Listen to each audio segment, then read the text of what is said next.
Have you ever been in the middle of something amazing, like a big celebration or an unforgettable trip, and felt almost scared you'd forget how it felt afterwards? So you try to soak up every detail, take it all in, hold on to every second, but in the end, you were so focused on remembering the moment that you forgot to truly be in it. This 17th of May in Oslo, I didn't want this to happen. I wanted to actually live the moments I was trying to hold on to. Just me, the joy, the people I love. Here's how I experienced Norway's biggest celebration, slowly, mindfully, and in a way I'll never forget. But before we head straight in, remember to hit that thumbs up button if you enjoy this and subscribe so you don't miss my next one. I started this weekend with a quiet promise to myself to notice the small things and the way it feels when joy or any other feeling settles in your chest and not in your to-do lists. As I was bringing my traditional costume, my bunad, I decided to take the train back and forth to Oslo. The train ride felt nostalgic and grounding, and even though so many people have told me multiple times how chill it is to take the train, it took me actually doing it to finally realize that it was almost like sitting at home in my own couch, but with way better views. I'll admit though, train tickets for this distance isn't necessarily cheap, but when you first decided to take the train, do yourself a favor and upgrade to a plus or a VIP seat. It's 100% worth it. In Oslo, I stayed with my best friend who's been living in Oslo for the past 5 years, catching up as we haven't seen each other for quite a while. One of the best and most effective ways to find out if a friend is a true friend, if it feels like you only saw each other yesterday and you're able to pick up exactly where you left off, they're a true friend. If things are a little awkward and you go straight to polite small talk and asking how you've been,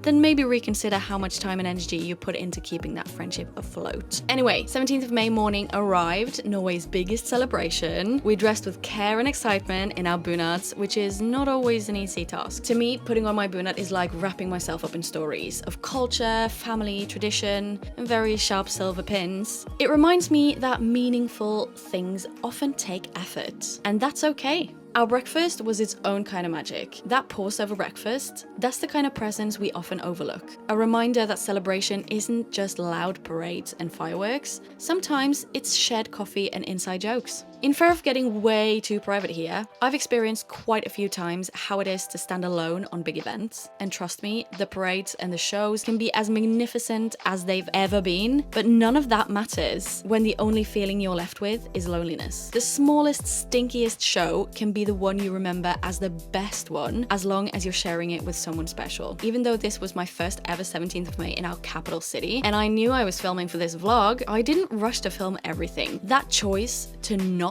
document everything was the most present I've felt in a long time, because real memories lives in the feeling, not in the footage. When I filmed, I only did very short snippets, and full disclosure, the very best part of the parade this year, I didn't even think about filming or photographing, because I shared this truly beautiful moment with my best friend, where we both were so moved about this wonderful part of the parade, which I think gave us both some new hope for humanity. We had ice cream by the bay, shoes off and soaking up the sun, moments that felt too simple to be significant, but were the most sacred of them all. One thing I'm trying to get better at is recognizing that peace can be just as powerful as productivity. We had a light dinner at a friend of my best friend's place, drawing back from the masses, just soaking up the sun, a meal, and some good company. And to top of the already perfect day, we sought out some greenery and went for an evening swim in beautiful, relaxing surroundings. By the way, that is another way to spot a true friend. Whether or not you never have to worry about whether or not you will get along with their friends that you haven't met yet. I know that my best friend, who by the way is the most beautiful human being in this solar system, only attracts other beautiful, kind, and interesting human beings, and I never worry I won't get along with them. That is a true friendship. There's something sacred in ending a trip slowly. I used to dread goodbyes, mostly I think because I felt like I'd lost out on being able to treasure every moment I'd spent with the person I was saying goodbye to. Now I treat them like gentle rituals, knowing that this trip would stay with me forever, not just in photos, but in how it made me feel, because real memories live in the feeling and not in the footage. When I got home, I pulled out my journal and wrote down a few questions I always turn to when I don't want the beauty of a moment to fade. Writing these things down helped me keep it, not just as a memory, but as a part of me. So if you've ever feared forgetting a moment, try this instead.